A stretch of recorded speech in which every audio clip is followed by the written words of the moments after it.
বাংলাদেশ আবার জাতীয় সংসদ নির্বাচনের প্রস্তুতি নিচ্ছে।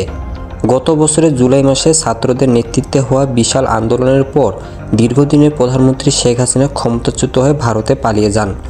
সে আন্দোলনের পর চলতি বছরের ফেব্রুয়ারিতে গঠিত হয় নতুন রাজনৈতিক দল ন্যাশনাল সিটিজেন্স পার্টি এনসিপি। দলটি প্রতিশ্রুতি দিয়েছে দশকের পর দশক ধরে চলা পরিবারতন্ত্রের রাজনীতি শেষ করবে এবং বিএনপি ও এখন নিষিদ্ধ আওয়ামী লীগের মতো বড় দলের প্রভাব ভেঙে দিবে। কিন্তু নির্বাচন যত ঘনিয়ে আসছে, এনসিপি ততই বুঝতে পারছে রাস্তার আন্দোলনকে ভোটে রূপান্তর করা সহজ নয়। দলের প্রধান নাহিদ ইসলাম বলেন, আমরা একটি নতুন রাজনৈতিক দল, পর্যাপ্ত সময় পাইনি সংগঠিত হতে বা সাধারণ মানুষের কাছে পৌঁছাতে। তাই এই নির্বাচন আমাদের জন্য বড় চ্যালেঞ্জ। জাতীয় নির্বাচনে অংশ নেওয়ার অভিজ্ঞতাও নেই, তবুও আমরা দৃঢ় প্রতিজ্ঞ। আমরা ভোটারদের সঙ্গে সংযোগ স্থাপন করতে চাই এবং প্রকাশ্যে আমাদের সক্ষমতা দেখাতে চাই। বাংলাদেশে স্থিতিশীলতা ফিরিয়ে আনতে এই নির্বাচন জরুরি, তাই আমরা একটি সুষ্ঠু ও নিরপেক্ষ নির্বাচনের প্রত্যাশা করছি। আন্তর্জাতিক রিপাবলিকান ইনস্টিটিউটের জরিপে দেখা গেছে, এনসিপি বর্তমানে মাত্র 6% সমর্থন পেয়েছে। বিএনপি এগিয়ে আছে 30% নিয়ে, আর জামাত ইসলামী দ্বিগুণ স্থানে 26%।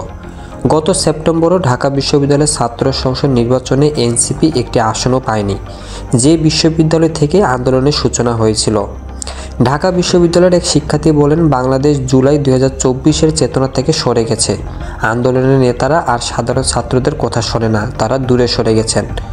অল্প সংগঠন ও সীমিত অর্থায়নের কারণে এনসিপি জানিয়েছে তারা প্রতিদ্বন্দ্বী দলগুলোর সঙ্গে আলোচনা করছে। ঢাকা বিশ্ববিদ্যালয়ের অধ্যাপক এস শাহান এটিকে বলেন এক ধরনের কৌশলগত জুয়া। তারা চাইলে বিএনপি বা জামাতের সঙ্গে যেতে পারে, এতে কিছু আসন পেতে পারে, সংসদে জায়গা করে নিতে পারে, কিন্তু তাতে তাদের মূল আদর্শ, জুলাই আন্দোলনের চেতনা, সংস্কার ও অন্তর্ভুক্তির নীতি সবই বিসর্জন দিতে হবে। স্বল্প মেয়াদে হয়তো লাভ হবে, কিন্তু দীর্ঘমেয়াদে তারা রাজনৈতিক অঙ্গন থেকে হারিয়ে যেতে পারে। সব কিছুর পরও কিছু তরুণ এখনও এনসিপিকে সমর্থন করছে। দলের সিনিয়র নেতা তাসনিম জারা বলেন, আমরা হাল ছাড়ছি না। আমাদের সবচেয়ে বড় চ্যালেঞ্জ হলো নিজেদের মূল্যবোধে অটল থাকা, কারণ চারপাশের রাজনৈতিক ব্যবস্থা এখনও অর্থ, ক্ষমতার বল ও পৃষ্ঠপোষকতার দ্বারা নিয়ন্ত্রিত। আমরা চাই না এই ব্যবস্থা আমাদের বদলে দিক, বরং আমরা চাই ব্যবস্থা বদলাতে, আর সেটাই করতে আমরা এখানে এসেছি।